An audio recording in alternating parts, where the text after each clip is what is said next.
মন্ত্ৰী গোটৰ কাম কি আৰু আজি আমি যাতে এই বিষয়বিলাক উত্থাপন কৰিব নোৱাৰো আজি অসম বিধানসভাৰ অন্তিম দিনাখন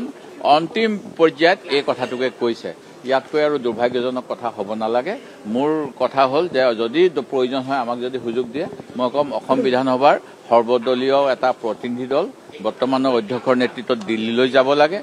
আৰু দিল্লীলৈ গৈ লগত যি 6 জনগোষ্ঠীয়ে বিচাৰিছে তেখেতসকলৰ নেতৃবৃন্দটোকো লগ আৰু কেন্দ্ৰীয় চৰকাৰক পুনৰবাৰ অসমৰ ৰাইজৰ সেই সময়ৰ লোকসভাৰ প্ৰতিবেদনৰ ভিত্তিত যি আশা আকাংক্ষা পূৰণ কৰাৰ সুবিধা কৰাই দিব লাগে কিন্তু এক্সিস্টিং যিখিনি জনজাতি আছে তেওঁলোকৰ বিৰোধিতা কৰি আছে মই যিখিনি ক'ব লাগে কৈছো মই 1996 চনৰ যি প্ৰতিবেদন সেই প্ৰতিবেদনক ভিত্তি কৰিয়ে জনজাতিকৰণ হ'ব লাগিব অসম বিধানসভাই ইতিমধ্যে 2004 চন 2005 চন এইখিনি সময়ত যেহেতু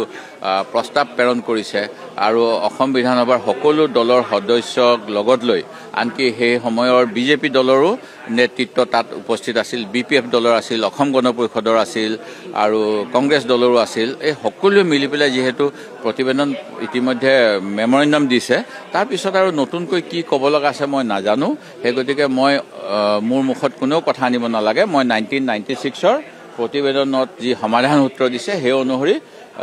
কাৰো ক্ষয়ক্ষতি নোহোৱাকৈ যেটো তাতো উল্লেখ আছে কেনেকৈ কৰিব লাগিব সেই সমাধানো দিছে সেইমতে জনজাতিকৰণ হোৱাটো বিচাৰিছো আৰু অহা 2 তাৰিখৰ পৰা 19 তাৰিখৰ ভিতৰত কেন্দ্ৰীয় সাংসদৰ বৈঠক অনুষ্ঠিত হ'ব সেইখিনি সময়তে যাতে বিল পাৰিত কৰি জনজাতিকৰণৰ ঘোষণা কৰে হেয়া মই দাবী জনাইছো উন্মুক্ত হৈ আছে হেতু দুৰ্ভাগ্যজনক কিন্তু তাত অন্য কেতবোৰ কথা আছিল পৰামৰ্শাৱলী 17 নম্বৰত যেনে ধৰণে তাত ধৰক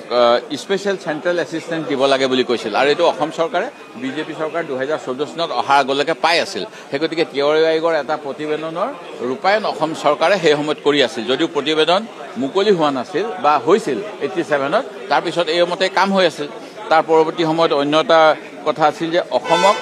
কাশ্মীৰত যেনেকৈ আৰ্টিকল 370 আছে স্পেশাল সুবিধা স্পেশাল প্ৰটেকশন দিব লাগে আজি বিজেপি চৰকাৰখনে কাশ্মীৰৰ স্পেশাল প্ৰটেকশন উইথড্ৰ কৰি দিলে আৰ্টিকল 370 কিন্তু এই তিৱাৰী কমিছনে অসমক আৰ্টিকল 370 নিচিনা অসমীয়া মানুহৰ যাতে অস্তিত্ব ৰক্ষা হয় স্পেশাল প্ৰটেকশন দিব লাগে বুলি 17.23 দফাটোত উল্লেখ কৰিছে আৰু অসমৰ মাটি যাতে অসমীয়া মানুহৰ হাতত